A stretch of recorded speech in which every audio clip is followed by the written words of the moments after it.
Finance की दुनिया में इन्वेस्टिंग और स्पेकुलेशन, इन दोनों शब्दों को अक्सर एक दूसरे के बदले में इस्तेमाल किया जाता है, लेकिन ये दोनों पैसे कमाने के बिल्कुल अलग अलग तरीके हैं। इन्वेस्टिंग का मतलब होता है किसी एसेट को लंबे समय के लिए खरीदना ताकि उसकी वैल्यू बढ़ने पर और उससे होने वाली कमाई से फायदा हो।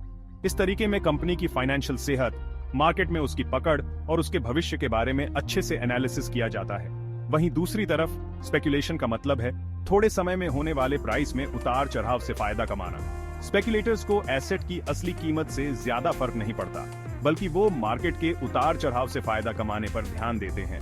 वो अक्सर रिस्की और शॉर्ट टर्म ट्रेड्स करते हैं ताकि मार्केट के माहौल और रफ्तार का फायदा उठा सकें। हालांकि स्पेकुलेशन से जल्दी मुनाफा कमाया जा सकता है, लेकिन इसमें बहुत ज्यादा नुकसान होने का खतरा भी होता है। फाइनेंशियल मार्केट्स में पैसा कमाने के लिए इन्वेस्टिंग और स्पेकुलेशन के बीच का फर्क समझना बहुत जरूरी है।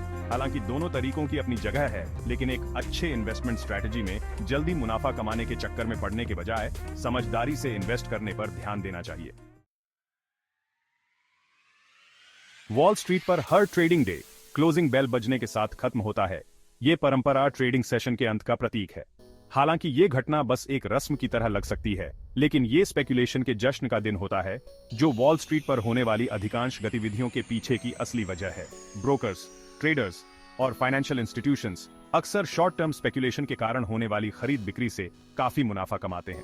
क्लोजिंग बेल इस बात की याद दिलाता है कि वॉल स्ट्रीट की कमाई का एक बड़ा हिस्सा बार बार ट्रेडिंग करने से मिलने वाले कमीशन और फीस से आता है। शॉर्ट टर्म मुनाफे पर यह जोर ब्रोकर्स को अपने क्लाइंट्स की लॉन्ग टर्म फाइनेंशियल सेहत के बजाय स्पेकुलेटिव एक्टिविटीज को प्राथमिकता देने के लिए प्रेरित कर सकता है। इन्वेस्टर्स को इस उतार चढ़ाव के बारे में पता होना चाहिए और उन्हें मार्केट में सोच समझकर कदम रखना चाहिए और वॉल स्ट्रीट के स्पेकुलेटिव माहौल में बहने के बजाय अपने इन्वेस्टमेंट गोल्स पर ध्यान देना चाहिए। वैल्यू इन्वेस्टिंग के जनक माने जाने वाले बेंजामिन ग्रैहम ने इंटेलिजेंट इन्वेस्टिंग के लिए कुछ प्रिंसिपल्स बताए थे, जो आज भी उतने ही रेलेवेंट हैं। ये प्रिंसिपल्स कंपनी की फाइनेंशियल सेहत और उसकी असली वैल्यू के अच्छे से एनालिसिस पर जोर देते हैं और सही इन्वेस्टमेंट डिसीजन लेने के लिए एक रूपरेखा प्रदान करते हैं।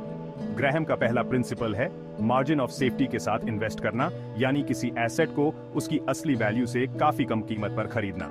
ये मार्जिन ऑफ सेफ्टी मार्केट के उतार चढ़ाव और गलत फैसलों से सुरक्षा प्रदान करता है। दूसरा, ग्रैहम इन्वेस्टिंग और स्पेकुलेशन के बीच के अंतर को समझने पर जोर देते हैं और एसेट की असली वैल्यू पर ध्यान केंद्रित करते हुए लॉन्ग टर्म नजरिया अपनाने की सलाह देते हैं। अंत में ग्रैहम इन्वेस्टिंग में इमोशनल डिसिप्लिन के महत्व पर जोर देते हैं। उनका मानना था कि इन्वेस्टर्स को मार्केट के माहौल या शॉर्ट टर्म उतार चढ़ाव से प्रभावित नहीं होना चाहिए, बल्कि सही एनालिसिस और लॉन्ग टर्म नजरिए के आधार पर अपनी इन्वेस्टमेंट स्ट्रेटजी पर टिके रहना चाहिए। ये प्रिंसिपल्स अगर लगातार अपनाए जाएं, तो फाइनेंशियल मार्केट्स की पेचीदगियों से पार पाने और लंबे समय तक पैसा कमाने के लिए एक मजबूत नींव प्रदान करते हैं। 1990 के दशक के आखिर में आया .com बबल बिना सोचे समझे स्पेकुलेशन करने के खतरों की एक बड़ी मिसाल है। इस दौरान इन्वेस्टर्स ने इंटरनेट कंपनीज में बहुत सारा पैसा लगाया, क्योंकि उन्हें बहुत ज्यादा मुनाफे की उम्मीद थी। इनमें से कई कंपनीज की कमाई बहुत कम या बिल्कुल नहीं थी और उनकी वैल्यूएशन फाइनेंशियल सेहत के बजाय स्पेकुलेशन पर आधारित थी।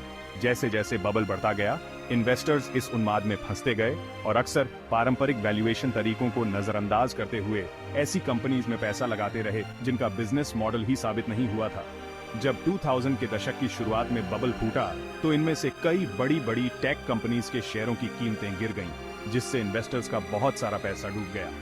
टेक बबल इस बात पर प्रकाश डालता है कि मार्केट में तेजी के बावजूद इंटेलिजेंट इन्वेस्टिंग के सिद्धांतों पर टिके रहना कितना जरूरी है।